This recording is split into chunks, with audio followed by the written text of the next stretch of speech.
નમસ્કાર વિદ્યાર્થી મિત્રો, ફિનિક્સ કોચિંગ ક્લાસીસની યુટ્યુબ ચેનલમાં આપ સૌનું હાર્દિક સ્વાગત છે. વિજ્ઞાન અને ટેકનોલોજી અંતર્ગત આજે સંપૂર્ણ પાચન તંત્ર આજે આપણે ભણવાનું છે. પાચન તંત્ર આપણા શરીરનું એક મહત્વનું તંત્ર છે.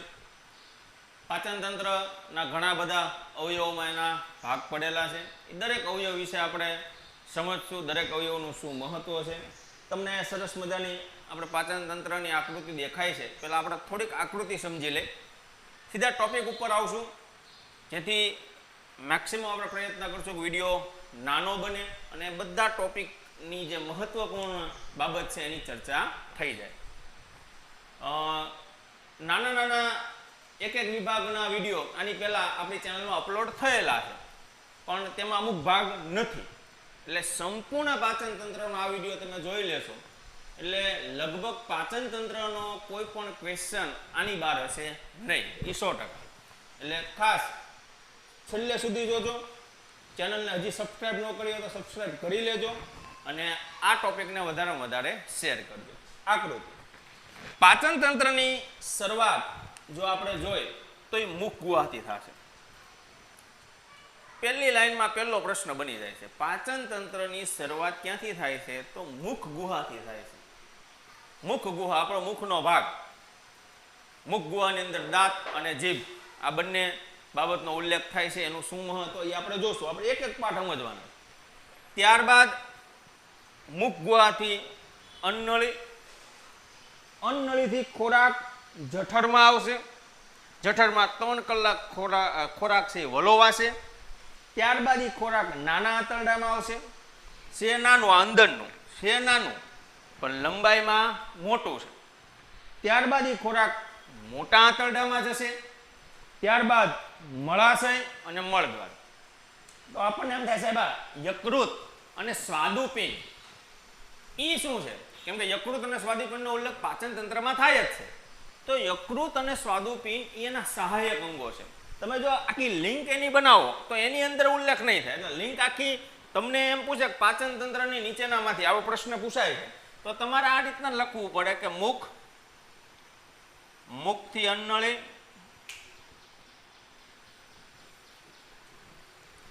મુખ, મુખથી અન્નળી, અન્નળીથી જઠર, જઠરથી નાનું આંતરડું, નાનું આંતરડાથી મોટું આંતરડું, મળાશય અને મળદ્વાર. આ રીતના આખી શરૂઆત આની થશે. ઓકે, તો મુખ, અન્નળી, જઠર, નાનું આંતરડું, મોટું આંતરડું, મળાશય અને મળદ્વાર. આ એક લાઈન યાદ રાખવાની. આ લાઈન યાદ હોય ને તોય તે આખો ક્વેશ્ચન ભૂલાઈ ગયો હોય ને તો આની ઉપર આખો ક્વેશ્ચનનો જવાબ તમે બનાવી શકો. હવે આપણે વાત કરી મુખની. હું તમને એક એક બાબત જણાવીશ અને એક એક બાબતનો ઉલ્લેખ કરીશ. તમારે સમજવાનું છે અને બધી બાબત મહત્વની જ છે. આમાં એક એવી બાબત નથી કે આપણે આમ કાંઈ વળી વળીને કે એક્સ્ટ્રા કાંઈ ચર્ચા કરતા હોય. મુખ, તો મુખની અંદર આવેલું છે દાંત. તો દાંત જે બને છે કેલ્શિયમ ફોસ્ફેટના.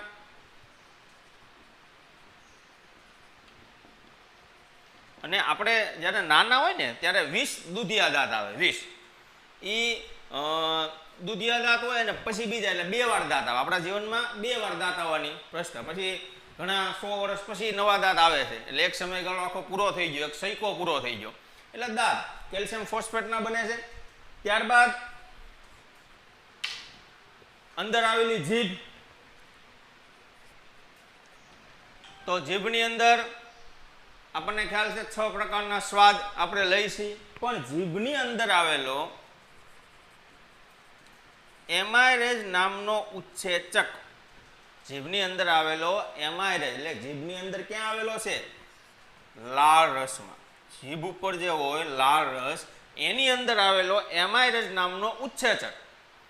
જે ઉત્સેચક ખોરાકના પાચન એટલે કે આપણા શરીરમાં સંશ્લેષણની ક્રિયાની શરૂઆત થાય છે. તમને એમ પૂછે કે ખોરાકની સંશ્લેષણની ક્રિયા ક્યાંથી શરૂઆત થાય છે? તો જીભ એટલે કે એમાયરેજ નામના ઉત્સેચકથી. કોનું સંશ્લેષણ કરે છે એમાઇરેજ? તો એમાઇરેજ સંશ્લેષણ કરે છે કાર્બોદિતનું. હવે જો કાર્બોદિતની પાચનની શરૂઆત અહીંથી નથી થતી, કાર્બોદિતના સંશ્લેષણની શરૂઆત અહીંયા થઈ છે. કાર્બોદિતને શેમાં ફેરવે છે? તો કાર્બોદિતને ફેરવે છે ગ્લુકોઝમાં. કેમાં ફેરવે છે? ગ્લુકોઝમાં. ગ્લુકોઝની તમને કદાચ અણુસૂત્ર ઘણીવાર પૂછાય છે, તો આપણે લખવાનું C6H12 અને O6. પ્રકાશ સંશ્લેષણની ક્રિયામાં પણ આનું અણુસૂત્ર આપણે ભણ્યા હતા. એટલે આખી ક્રિયા એવી બને છે. જીભ, લાળ રસ, કયો ઉત્સેચક? તો એમાઇરેટ નામનો ઉત્સેચક. કોનું સંશ્લેષણ કરે છે? કાર્બોદિતનું. કાર્બોદિતનું કેમાં રૂપાંતર થાય છે? ગ્લુકોઝમાં. એનું અણુસૂત્ર. આ જીભનું કામ છે. તો અહીંયા મુખ ગુહાનું કામ અહીંયા પૂરું થઈ જાય. હા, અહીંયા ઘણીવાર તમને એમાઇરેજનું કાર્બોદિતમાં માલ્ટોઝમાં રૂપાંતર કરે એવો શબ્દ આવે છે. માલ્ટોઝ એ પણ એક પ્રકારનો ઉત્સેચક છે. ધોરણ 10 ની અંદર માલ્ટોઝનો ઉલ્લેખ નથી, પણ આગળ તમારે આવશે. એટલે માલ્ટેઝ કહેવાય, માલ્ટોઝ કહેવાય, બેયનો અર્થ એક જ થાય. એટલે માલ્ટોઝ પણ એક પ્રકારનો ઉત્સેચક છે. ઘણીવાર તમને પૂછે જીભની અંદર નીચેનામાંથી કયો ઉત્સેચક છે, અને એની અંદર એમાઇરેજ નામનો ઓપ્શન ન હોય અને માલ્ટેઝ નામનો ઓપ્શન હોય તો માલ્ટેઝ તમારે ટીક કરવું પડે. તો અહીંયા આપણે વાત કરી આ જીભની. આની પછી આપણે વાત કરશું હવે અન્નનળીની. ત્યારબાદ મુખ પછી, મુખ ગુહા પછી આપણે વાત કરી અન્નનળીની. તો અન્નનળીમાં કોઈ પણ પ્રકારની પાચનનું નથી સંશ્લેષણ થતું કે નથી પાચન થતું. અન્નનળી એક વહન નળી છે, વાહક નળી જેને કહેવાય. કે મુખથી શરૂઆત થાય ખોરાકનું, એમાઇરેજ નામનો ઉત્સેચક મળે, એમાઇરેજ નામના ઉત્સેચકનું સરસ મજાનું લાલ રસનું પડ મળે અને એ ખોરાક આગળ જાય એટલે અન્નનળી મારફતે એ ખોરાક ક્યાં પહોંચે? જઠરમાં પહોંચે. એટલે મુખ ગુહાથી જઠર સુધી પહોંચાડવાનું કાર્ય, મુખ ગુહાથી જઠર સુધી પહોંચાડવાનું કાર્ય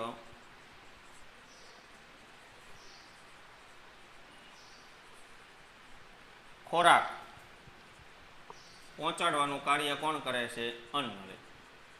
બીજું કોઈ એનો કોઈ પાચનમાં કે એમાં કઈ એનો ઉપયોગ નથી. અન્નનળીનું કાર્ય, પણ અન્નનળી પાચન તંત્રનો એક ભાગ તો છે જ. હવે વાત કરી જઠરની. અને જઠર આવે એટલે થોડુંક આપણે ડિટેલિંગમાં, કેમ કે જઠર અને નાનું આંતરડું છે ને એ બે બહુ મહત્વના ભાગ છે. અને આમાં નાના ક્વેશ્ચન આ બે અવયવોમાંથી, આ બે એના અંગોમાંથી જ પૂછાતા હોય છે. જઠર, થોડીક બાબત જઠરની જોઈ તો પહેલી જઠરની બાબત કે પ્રોટીનના પાચનની શરૂઆત જઠરથી થશે. કોના પાચનની શરૂઆત?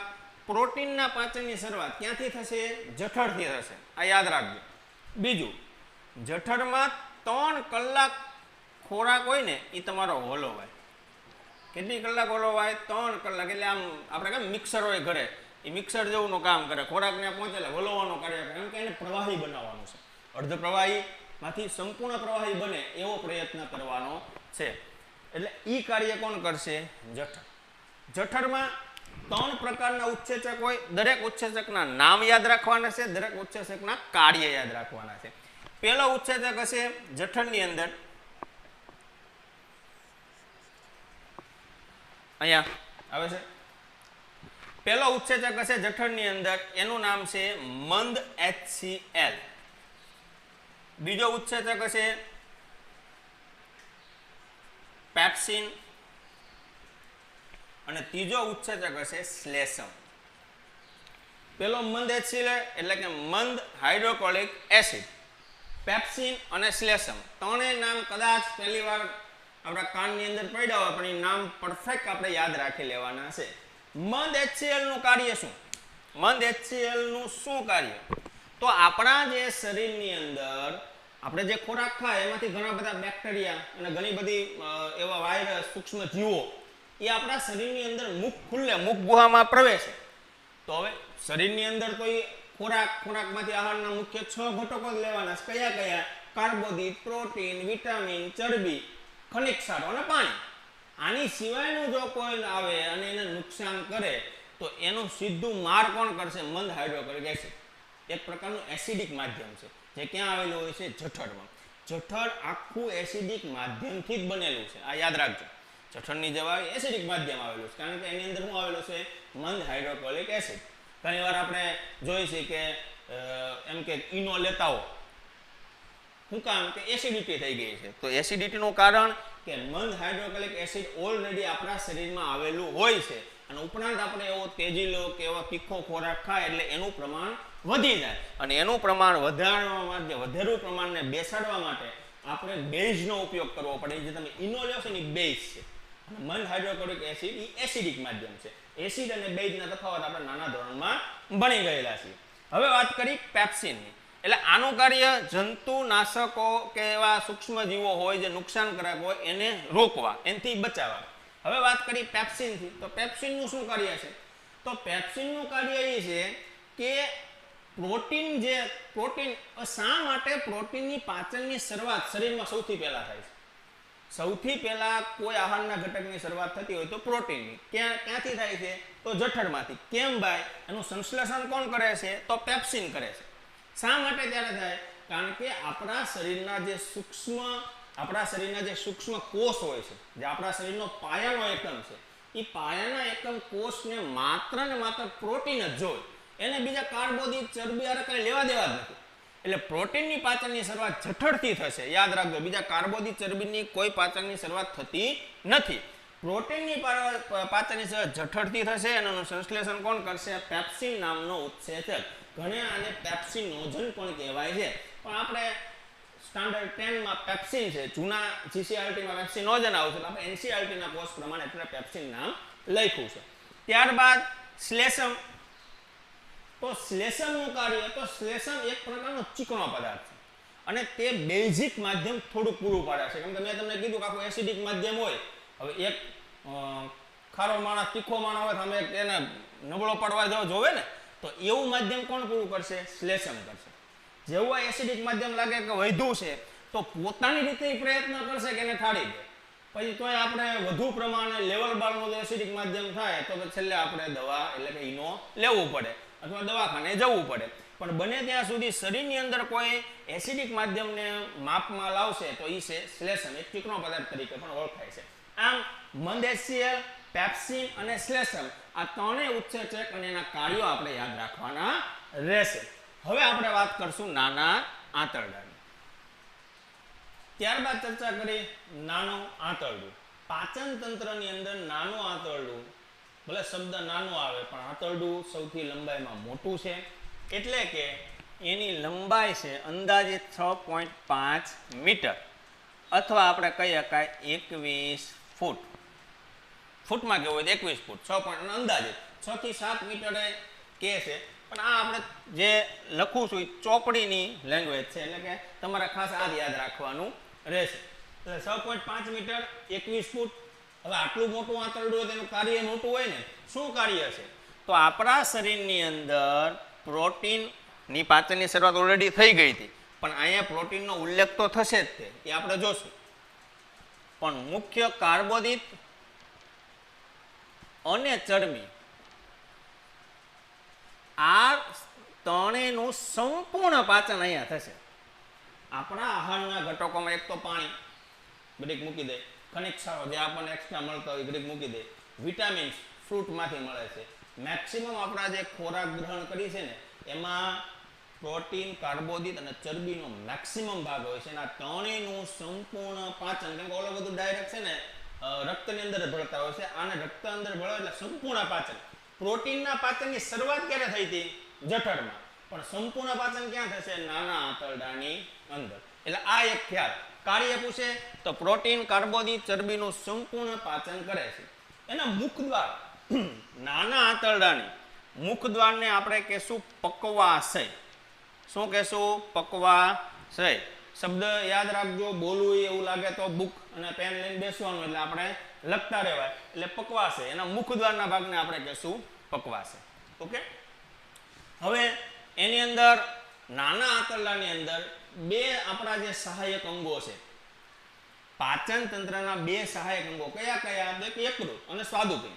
સ્વાદુપિંડ પોતે ગ્રંથિ જ છે, એ આપણને ખ્યાલ છે, અંતઃસ્ત્રાવી ગ્રંથિનો એક ભાગ છે. આ યકૃત અને યકૃતનું સ્થાન તમને આપેલું છે. ગ્રંથિનું કોઈ ચોક્કસ સ્થાન ન હોય પણ એનું સ્થાન આની નજીકમાં જ છે. સ્વાદુપિંડ અને યકૃત આ બંને નાના આંતરડા, જઠર લગીની શાંત ક્રિયામાં હોય. નાના આંતરડામાં જેવો ખોરાક પહોંચે એટલે ખોરાક પક્વાશયમાં પહોંચે જેવો ખોરાક પક્વાશયમાં આવે એટલે યકૃત અને સ્વાદુપિંડ પોતાનું કાર્ય શરૂ કરે. શું કાર્ય કરે છે? નાના આંતરડા સાથે. એટલે નાના આંતરડાની અંદરમાં મેં યકૃત અને સ્વાદુપિંડ લખ્યું છે. ખરેખર આ બે સહાયક અંગો છે, પણ કાર્ય કોના અંદર કરે છે? નાના આંતરડાની અંદર. એટલે કાર્યની દ્રષ્ટિએ મેં એને અંદર લીધા છે, એના ભાગો નથી. ભાગો એનાથી અલગ છે, ભિન્ન છે. તો નાનું આંતરડું હોય છે, જે આ રીતના આપણને બધાને ખ્યાલ છે કે આ રીતના તમને ચિત્રમાં દેખાય છે કે આ રીતના એનો વળાંક હોય છે. એ નાના આંતરડાના જે વળાંકની અંદર આ પ્રમાણે આંતરરસ હોય, જે એક પ્રકારનો આ ભાગ હોય. એ આંતરરસ નું કાર્ય ક્યાં હોય છે? નાના આંતરડાની અંદર આવેલો હોય છે. એ આંતરરસ કાર્બોદિતનું પાચન કરે છે. સંપૂર્ણ પાચનમાં કાર્બોદિતનું પાચન કોણ કરે છે? આંતરરસ. અને કાર્બોદિતનું રૂપાંતર કોણ કરે છે? ગ્લુકોઝ. આ કાર્બોદિતનું સંશ્લેષણની પ્રક્રિયા ક્યારથી શરૂ થઈ હતી? તો એમાઇલેઝથી. યાદ કરો, એમાઇલેઝની પ્રક્રિયા ક્યાં પૂરી થશે? નાના આંતરડાની અંદર. હવે વાત કરી યકૃત. તો યકૃતની અંદર જે આપણી સહાયક અંગ છે, યકૃતની અંદર પિત્તરસ બને છે. પિત્તરસ બનાવવાની એક પ્રકારની ફેક્ટરી છે, ત્યાં પિત્તરસ બને અને એનો સંગ્રહ ક્યાં થાય? તો પિત્તાશયમાં એનો સંગ્રહ થાય.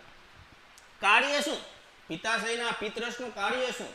તો આપણા શરીરમાં એક આહારનો ઘટક એવો છે જે આપણને એ આહારના ઘટક સાથે આપણે આમ આઘા ભાગી. કયો આહારનો ઘટક? તો ચરબી. ચરબી એ કાર્બોદિત કરતા બમણા પ્રમાણમાં શક્તિ આપણને પૂરી પાડે છે. તેમ છતાં ચરબીનું પાચન એવું અટવાય છે. તો એ ચરબીનું શું કરવું? તો આ જે પિત્તરસ હોય, એ જે ચરબીના ભાગો હોય, ચરબીના ભાગોને એના ભાગોને નાના નાના ગોળકમાં રૂપાંતર કરે છે અને આપણા શરીરના ચામડીના ભાગમાં એ ગોળકોને ગોઠવી દે છે. એ કોણ કાર્ય કરે છે? પિત્ત. એટલે ચરબીને લગતું કાર્ય, ચરબી આધારિત કાર્ય કોણ કરશે? પિત્તરસ. અને આપણા શરીરમાં જે પિત્ત ઉત્પન્ન થાય છે એના પણ ઘણા કારણો હોય છે અને એના પણ ઘણા ફાયદા અને ગેરફાયદા છે, પણ એની આપણે ચર્ચા આની અંદર લેવાની નથી. હવે વાત કરશું આપણે સ્વાદુપિંડ. પોતે ગ્રંથિ છે અને પાચન તંત્રમાં સહાયક ગ્રંથિ છે. તો સ્વાદુપિંડ બે પ્રકારના ઉત્સેચક કરે. આ ખાસ યાદ રાખજો, પૂછાય છે. એક છે ટ્રિપ્સિન અને એક છે લાઇપેઝ. ટ્રિપ્સિન પ્રોટીનનું પાચન કરશે, સંપૂર્ણ પાચનની શરૂઆત કરશે. પ્રોટીનનું કેમાં રૂપાંતર કરશે? પેપ્ટોસન. પેપ્ટોસનની રૂપાંતર કરે. 10માં પેપ્ટોસન યાદ રાખવાની જરૂર નથી, તમારે સીધું એમિનો એસિડ યાદ રાખવાનું. પણ ડિટેલિંગમાં કહે તો પ્રોટીનનું સંશ્લેષણ પેપ્ટોસનમાં થાય અને પેપ્ટોસનનું સંશ્લેષણ થાય એમિનો એસિડ. એટલે પ્રોટીનનું સંશ્લેષણ સીધું કેમાં થાય છે? એમિનો એસિડમાં. લાઇપેઝ તો ચરબીની પાચનની શરૂઆત કરશે. ચરબીનું વિભાજન કોણ કરે છે? પિત્તરસ. પણ ચરબીનું પાચન કોણ કરે છે? લાઇપેઝ. જેનું રૂપાંતર થાય છે ફેટી એસિડમાં અને સાથે ગ્લિસરેરોલમાં. ફેટી એસિડ એટલે એસિડિક માધ્યમથી એને છૂટું પાડી દે, જેથી ચરબીનો કોઈ એક જગ્યાએ થાય. ચરબીનું એક લક્ષણ છે કે શરીરમાં જ્યારે એનો આપણે જો ઉપયોગ ન કરી, કોઈ પણ રીતના એને આપણે કસરત કરીને કે કોઈ પણ આપણે ક્રિયા કરીને દૂર ન કરીને તો એનું ગટ થવા માંડે શરીરમાં. તો એનું રૂપાંતર કોણ કરશે? ફેટી એસિડમાં. કોણ રૂપાંતર કરશે? લાઇપેઝ. તો આમ ટ્રિપ્સન અને લાઇપેઝ આ બંને તમારે યાદ રાખવાના રહેશે. તો આ નાનું આંતરડું 6.5 મીટર, 21 ફૂટની લંબાઈ, પ્રોટીન, કાર્બોદિત, ચરબીનું સંપૂર્ણ પાચન. આગળના ભાગમાં એટલે કે એના મુખદ્વારને કહેવાય પક્વાશય. 3 પ્રકારના આંતરરસ, યકૃત, સ્વાદુપિંડ, કાર્બોદિત, ગ્લુકોઝ. યકૃતમાં પિત્તરસ, પિત્તાશય એનો સંગ્રહ થાય છે. ટ્રિપ્સન અને લાઇપેઝ આ પણ તમારે યાદ રાખવાનું રહેશે. હવે પાચનની સંપૂર્ણ પાચન થઈ તો ગયું. પ્રોટીનનું પાચન થઈ ગયું, કાર્બોદિતનું થઈ ગયું, ચરબીનું થઈ ગયું. પણ આપણને ખ્યાલ છે કે આ બધું આપણે ક્યાં મોકલવાનું છે? તો લોહીમાં, રક્તમાં. તો એ કાર્ય કોણ કરશે? તો જે આપણા નાનું આંતરડું હોય, જેમ આંતરરસ આવેલો હોય, એમ એના સાઈડના ભાગમાં રંસા કુણો આવેલા હોય. શું આવેલા હોય? રંસા કુણો. આ મહત્વનો ટોપિક છે, યાદ રાખજો. રંસા કુણો આવેલા હોય છે, જે નાના આંતરડામાં આવેલા હોય છે. એ રંસા કુણો સીધા રક્ત સાથે, રક્તવાહિની સાથે જોડાયેલા હોય છે. એટલે જેવું અહીંયા પાચન સંપૂર્ણ થાય, પ્રોટીનનું પાચન થઈ ગયું, એમાંથી મહત્વનો ભાગ તો એ રંસા કુણો મારફતે રક્તવાહિનીમાં થાય અને એ સીધું ક્યાં પહોંચે? આપણા લોહીમાં.